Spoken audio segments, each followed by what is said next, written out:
आपणा सर्वांना प्रभू येशू ख्रिस्ताच्या मधुर नावामध्ये सलाम. उपासना कार्यक्रमाच्या नवीन भागामध्ये आपले मनपूर्वक स्वागत.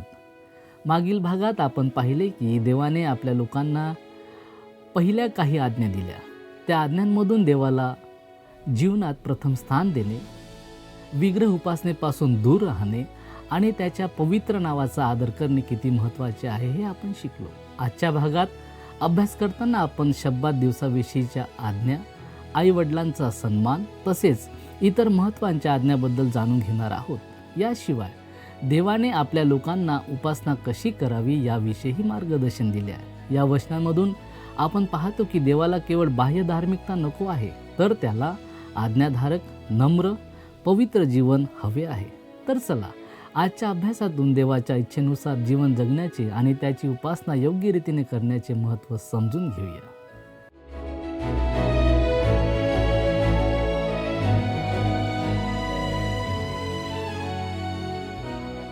प्रभू येशू ख्रिस्ताच्या मधुर नावात आपणास सलाम. आपणा सर्वांचे उपासना कार्यक्रमामध्ये हार्दिक स्वागत. मागील कार्यक्रमात आपण निर्गम अध्याय 20 आणि त्याच्या 7व्या वचनापर्यंत अध्ययन संपवले आहे. आज आपण त्याच 20व्या अध्यायाच्या उर्वरित वचनांचा अभ्यास करणार आहोत. यामध्ये जे विषय हाताळणार आहोत ते येणेप्रमाणे आहेत. पहिला विषय 10 आज्ञा देणे, दुसरा विषय देवाच्या भेटीचा परिणाम आणि तिसरा विषय वेदीविषयी सूचना. आता आपण चौथ्या आज्ञेविषयी पाहणार आहोत. आपण वाचूया निर्गम याचा 20वा अध्याय आणि 8 ते 11 ही वचने. शब्बात दिवसाची आठवण ठेवून तो पवित्रपणे पाळ. 6 दिवस श्रम करून आपले सर्व कामकाज कर, पण 7वा दिवस तुझा देव परमेश्वर याचा शब्बात आहे, म्हणून त्या दिवशी कोणतेही कामकाज करू नकोस. तू, तुझा मुलगा, तुझी मुलगी, तुझा दास, तुझी दासी, तुझी गुरेढोरे व तुझ्या वेशीच्या आत असलेला उपरा यांनीही करू नये. कारण 6 दिवसात परमेश्वराने आकाश, पृथ्वी, समुद्र व त्यातील सर्व काही निर्माण केले आणि 7व्या दिवशी विसावा घेतला. म्हणून परमेश्वराने शब्बात दिवस आशीर्वाद देऊन पवित्र केला. इस्रायल राष्ट्राला शब्बात दिवस एका अतिशय वैशिष्ट्यपूर्ण पद्धतीने देण्यात आला होता.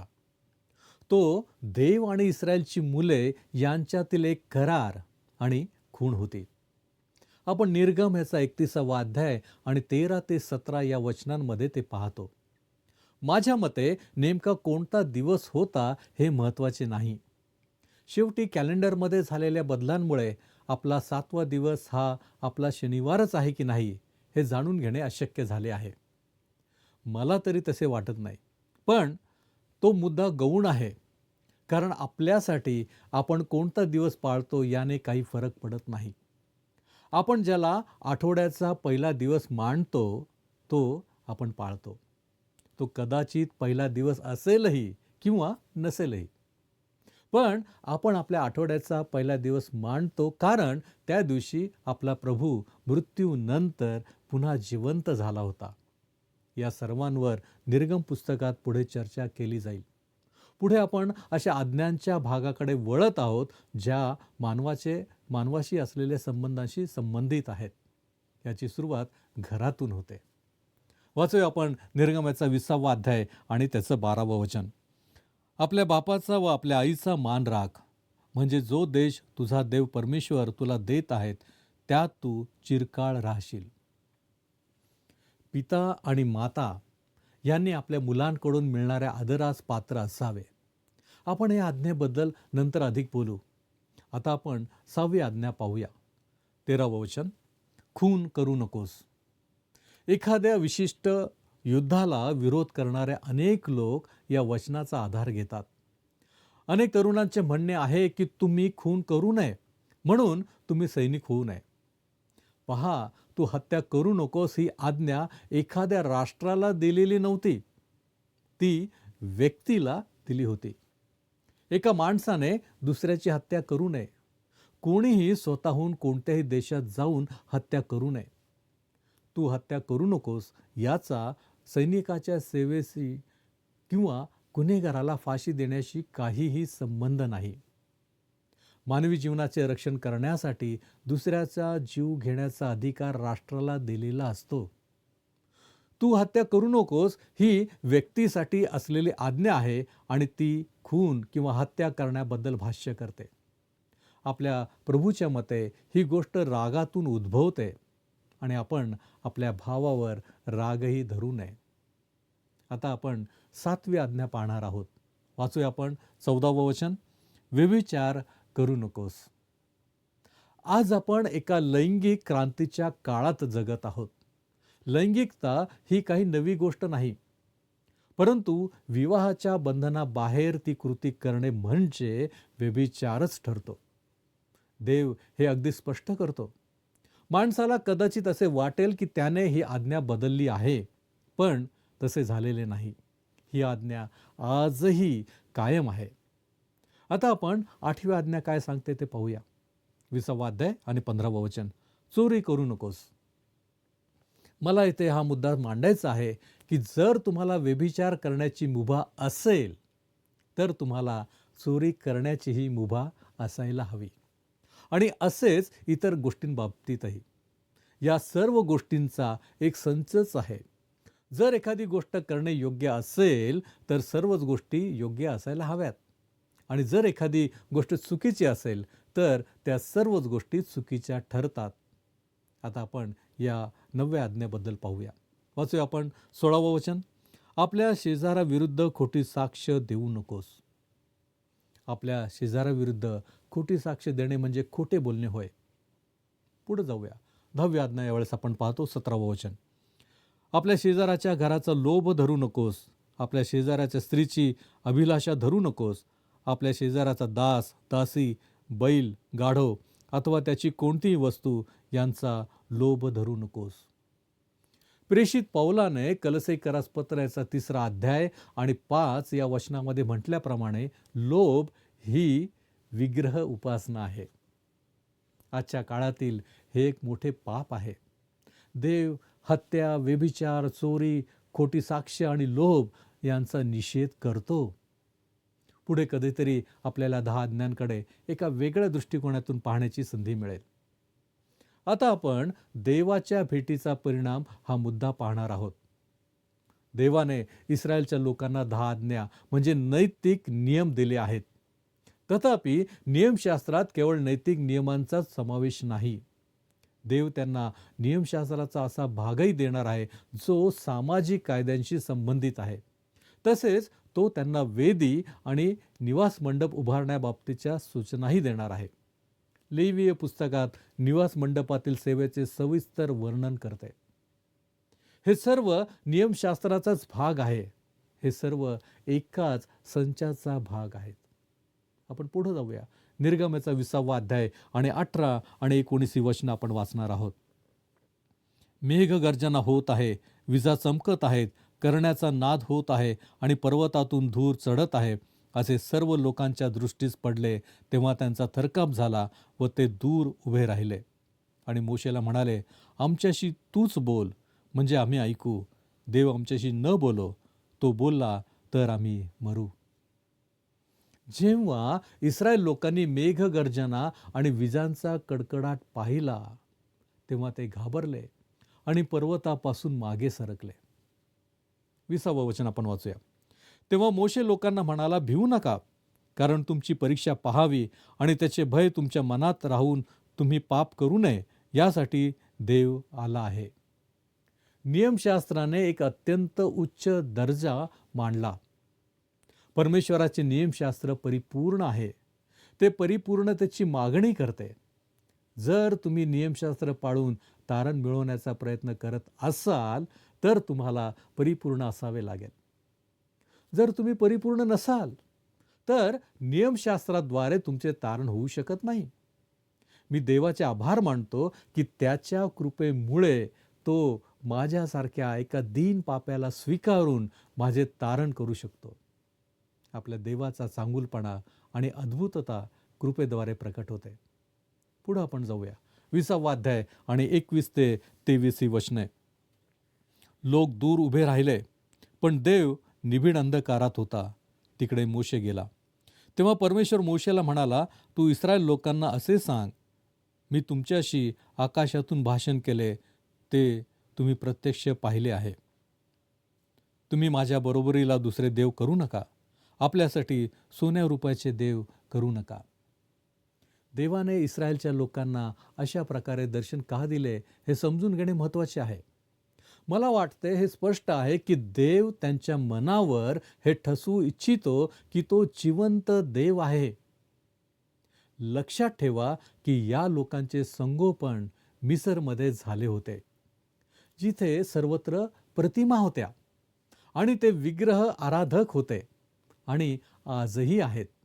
हे आपण पाहणारच आहोत. ते निर्माणकर्त्याऐवजी निर्मित वस्तूंची, सृष्टीची उपासना करत आहेत. देव या लोकांच्या पूर्वीपेक्षा अधिक जवळ येत आहे. आता आपण वेदीविषयीच्या सूचना याविषयी थोडक्यात पाहणार आहोत. देवाने इस्रायलला 10 आज्ञा दिल्या आहेत. आता त्या आज्ञांबरोबरच देव वेदीसाठीही सूचना देत आहे. वेदीचा उपयोग बलिदानासाठी केला जातो.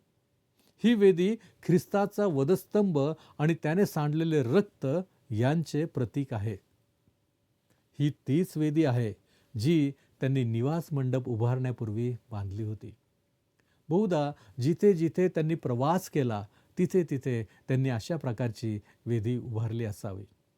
पुढे आपण जाऊया. 20वा अध्याय आणि 24वा वचन. माझ्यासाठी एक मातीची वेदी कर आणि तिच्यावर आपली शिरडे मेंढरे व गुरेढोरे यांची हुमारपणे व शांतरपणे कर. जेथे जेथे माझे नामस्मरण व्हावे असे मी करीन, तेथे तेथे मी तुझ्याकडे येऊन तुला आशीर्वाद देईन. या वेदीवर पापार्पण सादर करण्याचा उल्लेख नाही. शांतार्पण हे दर्शवते की माणसाला अशा बलिदानाची गरज आहे ज्यामुळे त्याचा देवाशी समेट होईल आणि ख्रिस्ताने आपल्या वधस्तंभावरील रक्ताद्वारे तो समेट घडवून आणला. हुमार्पण हे ख्रिस्त कोण आहे हे दर्शवते. ते त्याच्या पात्रतेबद्दल आणि तारण करण्याच्या सामर्थ्याबद्दल सांगते. ही वेदी मातीची बनवायची होती आणि ती अशी जागा होती जिथे इस्रायली लोक हुमारपणे आणि शांतरपणे अर्पण करणार होते. पापार्पण आणि अपराधाबद्दल अर्पणे यांबद्दलच्या तरतुदी इस्रायलला नंतर देण्यात आल्या. आपण पुढे जाऊया. 20वा अध्याय आणि 25वा वचन. तू माझ्यासाठी दगडांची वेदी बांधशील तर ती घडलेल्या चिऱ्यांची नसावी, कारण तू आपल्या हातावर दगडाला लावल्यास तो तुझ्याकडून अपवित्र होईल. या वचनात एक महत्त्वाचा धडा आहे. देवाची इच्छा होती की त्यांनी कोणतेही नक्षीकाम किंवा कोरीवकाम नसलेली साधी दगडाची वेदी बांधावी. कदाचित एखाद्या कारागिराला ती वेदी आकर्षक, सुंदर आणि देखणी बनवावीशी वाटेल. ज्या क्षणी दगडांवर हत्यार चालवले जाते त्या क्षणी ती अशुद्ध होते. देव तिचा स्वीकार करत नाही. आज आपल्या चर्चमध्ये आपण त्या नक्षीकामाच्या पलीकडे खूप पुढे गेलो आहोत. आपण अशा टप्प्यावर आलो आहोत की जिथे आपल्याला वाटते की उपासनेशी संबंधित प्रत्येक गोष्ट सुंदर असावी. आपल्याला मंद संगीत, कमी प्रकाश आणि सुंदर रंग हवे असतात. आपल्याला उपदेश अत्यंत सौम्य आवाजात आणि प्रतिष्ठित पद्धतीने शक्य तितक्या अलंकारित भाषेत दिला जावा असे वाटते. आपण अशाच एका कालखंडातून गेलो आहोत आणि आपल्या असे लक्षात आले आहे की उदारमतवादामुळे आपले चर्च किंवा मंडळ्या रिकाम्या झाल्या आहेत. उपासना स्थळ आकर्षक असण्यात काहीच गैर नाही. सौम्य प्रकाश योजना, सुंदर संगीत आणि ओघवत्या सुंदर भाषणांचे खरे तर समर्थनच आहे. परंतु जेव्हा या गोष्टींमुळे क्रूसाचा संदेश झाकोळला जातो, त्या क्रूसावर प्राण अर्पण करणाऱ्या प्रभू येशू ख्रिस्तावरून लोकांचे लक्ष विचलित होते, तेव्हा देवाला ते खपत नाही. देवाला हे मुळीच मान्य नाही. तुम्हाला आठवत असेलच की जेव्हा पौल करिंथ शहरात गेला तेव्हा त्याला तिथले लोक खूपच तत्वज्ञानी वृत्तीचे आढळले. तिथल्या विग्रह उपासना धर्मांशी संबंधित अनेक पुजारी करिंथमधील सर्व पापांशी स्वतःला जोडून घेत असत. पौल तिथे पोहोचला तेव्हा हे दुय्यम दर्जाचे तत्वज्ञानी वादविवाद करण्यास, चर्चा करण्यास आणि स्वतःला बुद्धिमान दाखवण्यास उत्सुक होते. हे करिंथकर भरकटलेल्या अवस्थेत होते. पौलाला अथेन्समध्येही असाच अनुभव आला होता. तो या करिंथकरास पहिले पत्र याचा 2रा अध्याय आणि 2ऱ्या वचनामध्ये सांगतो, कारण येशू ख्रिस्त म्हणजे वधस्तंभावर खिळलेला येशू ख्रिस्त याच्याशिवाय मी तुमच्याबरोबर असताना दुसरे काही जमेस धरू नये असा मी ठाम निश्चय केला. प्रियांनो, जर संदेशातून येशू ख्रिस्त आणि तोही वधस्तंभावर खिळलेला हा मुख्य विषय वगळला गेला, तर चर्चचा मनोरा कितीही उंच असो, चर्चची घंटा कितीही मोठ्या आवाजाची असो, प्रार्थनास्थळ कितीही सुंदर असो, संगीत कितीही मधुर असो किंवा उपदेशक कितीही सुशिक्षित असो, त्याला चर्च म्हणता येणार नाही आणि देवाच्या दृष्टीने ते अपवित्र आहे. पुढे आपण जाऊया. 20वा अध्याय निर्गम यातनी त्याचं 26वं वचन. तुझी नग्नता माझ्या वेदीवर दिसून येऊ नये म्हणून तू तिच्यावर पायऱ्यांनी चढता कामा नये. अनेक लोकांना वेदीपर्यंत जाण्यासाठी छानशा पायऱ्या बांधायला आवडतील. ते खूप सोयीचे ठरले असते. त्या काळात पुरुष एक प्रकारचा झगा घालत असत आणि पायऱ्या चढताना त्यांना तो झगा वर करावा लागे, ज्यामुळे त्यांचे नग्नत्व उघडे पडले असते. देव म्हणतो, मला तुझे नग्नत्व पाहायचे नाही. जे काही शरीराच्या म्हणजे मानवी स्वभावाच्या अधीन आहे त्याचा देव वापर करू शकत नाही. हे मी अगदी वैयक्तिक पातळीवर सांगतो.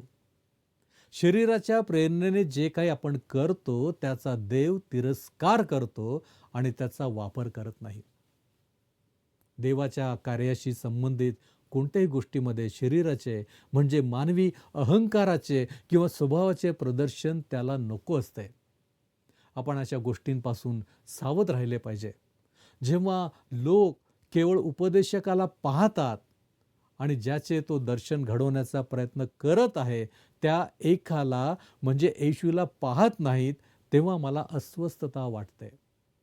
मला वैयक्तिकरित्या हे आवडत नाही की कोणी मला सांगावे की मी सुंदर प्रवचन दिले. सुंदर प्रवचन देणे ही माझी शेवटची इच्छा आहे. मला एका सुंदर तारणाऱ्याबद्दल सांगायचे आहे आणि जेव्हा लोक माझा उपदेश ऐकतात तेव्हा त्यांनी म्हणावे, येशू किती अद्भुत आहे. एक सेवक म्हणून काम करताना डॉक्टर मगी म्हणतात, मला फार कमी खऱ्या अर्थाने कौतुकाचे शब्द ऐकायला मिळाले आहेत. एकदा ते जॉर्जियामध्ये विद्यार्थी असताना पास्टर म्हणून सेवा करत होते. तेव्हा ते लाल मातीच्या टेकडीवर असलेल्या एका चर्चमध्ये उपदेश करीत असत. एका सकाळी संदेश दिल्यानंतर एका ग्रामीण मुलाशिवाय बाकी सर्वजण निघून गेले. त्या मुलाने वरपर्यंत बटणे असलेल्या पिवळ्या रंगाचे बूट घातले होते आणि तो अत्यंत संकोचलेल्या अवस्थेत तिथेच थांबून राहिला होता. अखेरीस डोळ्यात पाणी आणून तो डॉक्टर मगी यांच्याकडे आला. त्याने त्यांचा हात हातात घेतला आणि म्हणाला, अरे रे, येशू इतके अद्भुत आहेत हे मला माहीतच नव्हते. त्याला आणखी काहीतरी बोलायचे होते, पण भावनेच्या भरात त्याचा कंठ दाटून आला होता. म्हणून तो वळला आणि त्या छोट्याशा चर्चमधून बाहेर पडला. आज ते चर्च एका शहराच्या मध्यभागी आहे, पण त्या काळात ते कापसाच्या शेताच्या मधोमध होते. त्या ग्रामीण मुलाला कापसाच्या शेतातून चालताना डॉक्टर मगी यांनी पाहिले आणि स्वतःशीच म्हणाले, हे देवा, मला असा संदेश देण्याचे सामर्थ्य दे की ज्यामुळे लोकांना समजेल की येशू किती अद्भुत आहे.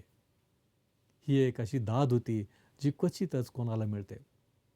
सेवा कार्यात, उपदेश पीठावर किंवा चर्चच्या कामात आपल्याला मानवी अहंकाराचे किंवा स्वतःचे प्रदर्शन करण्याची गरज नाही.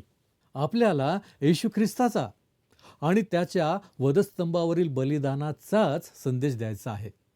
प्रियांनो, आमचे जीवन हे ख्रिस्ताला उंचवण्यासाठी आहे. आमचं नव्हे तर ख्रिस्ताचे गौरव आमच्या जीवनाद्वारे होणे आवश्यक आहे. परंतु आम्ही स्वतःलाच उंचावण्याचा प्रयत्न करतो आमच्यामध्ये मान, अहंकार, गर्व, प्रौढी या गोष्टी कार्यरत असतात. देवाच्या मूळ वचनांपासून आपण दूर राहतो आणि देवाच्या आशीर्वादांना मुकतो. ख्रिस्ताने आमच्यासाठी काय केले आहे याची जाणीव आम्ही सदैव ठेवली पाहिजे आणि पापामध्ये पुन्हा पुन्हा पडण्यापेक्षा आम्ही स्वतःला आवरण्याची आणि सावरण्याची गरज आहे. माझी खात्री आहे की 10 आज्ञांचे मोल आम्हाला समजले आहे आणि आपण आपल्या जीवनात नक्कीच त्याप्रमाणे वागण्याचा प्रयत्न कराल. परमेश्वर आपणास सहाय्य करो. यावेळेस आपण प्रार्थना करूया.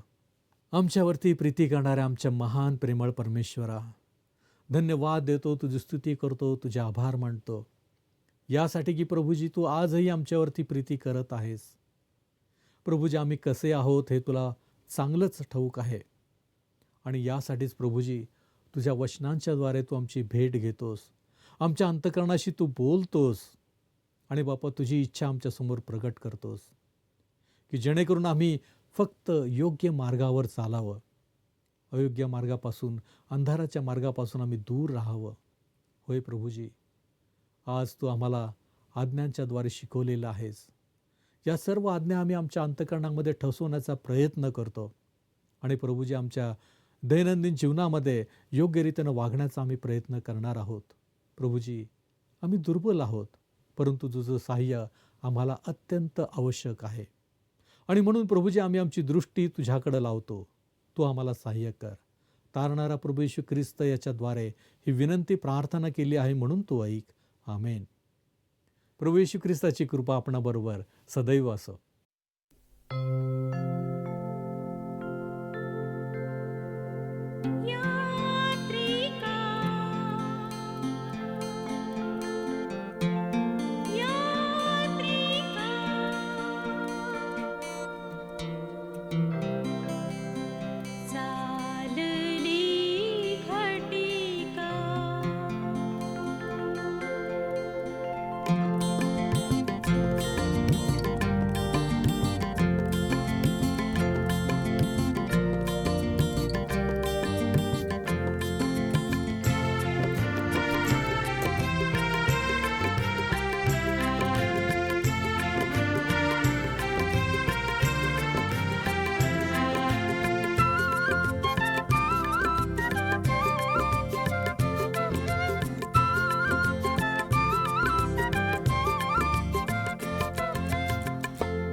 प्रियांनो, आजच्या भागातून आपण पाहिले की देवाच्या आज्ञा या केवळ नियम नसून त्या आपल्या जीवनाला योग्य दिशा देण्यासाठी दिलेल्या आहेत.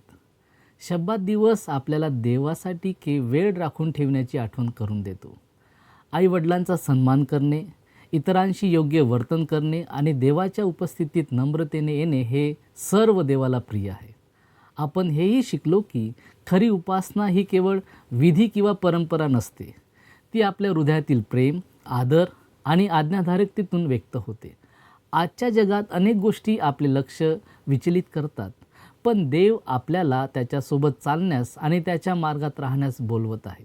पुढील भागात आपण नियम आणि न्याय याविषयी देवाने दिलेल्या शिकवणीचा अभ्यास करणार आहोत. त्यामधून देव आपल्या लोकांकडून न्यायी आणि दयाळू वर्तनाची अपेक्षा कशी करतो हे आपण पाहू. तोपर्यंत देवाच्या वचनावर मनन करा, त्याच्या आज्ञा आपल्या जीवनात लागू करा आणि त्याच्यावरील प्रेमाने जीवन जगा. परमेश्वर आपल्या सर्वांना शांती देवो. धन्यवाद.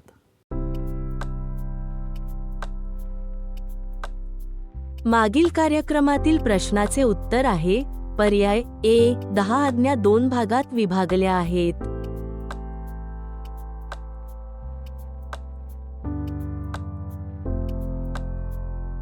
आजचा प्रश्न, लोभ धरू नये ही कितवी आज्ञा आहे?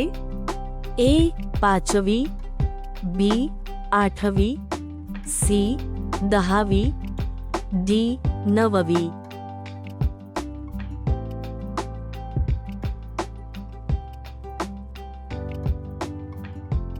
प्रियांनो, या प्रश्नाचे उत्तर उद्या सकाळी 6 वाजण्याच्या आधी पर्याय ए, बी, सी किंवा डी लिहून आपले नाव, पत्ता आणि ठिकाण यासोबत मोबाईल नंबर 7021474742 वर SMS किंवा व्हॉट्सॲप करा. हा कार्यक्रम आपणास आवडला काय? आता आम्हाला एक मिस कॉल करा.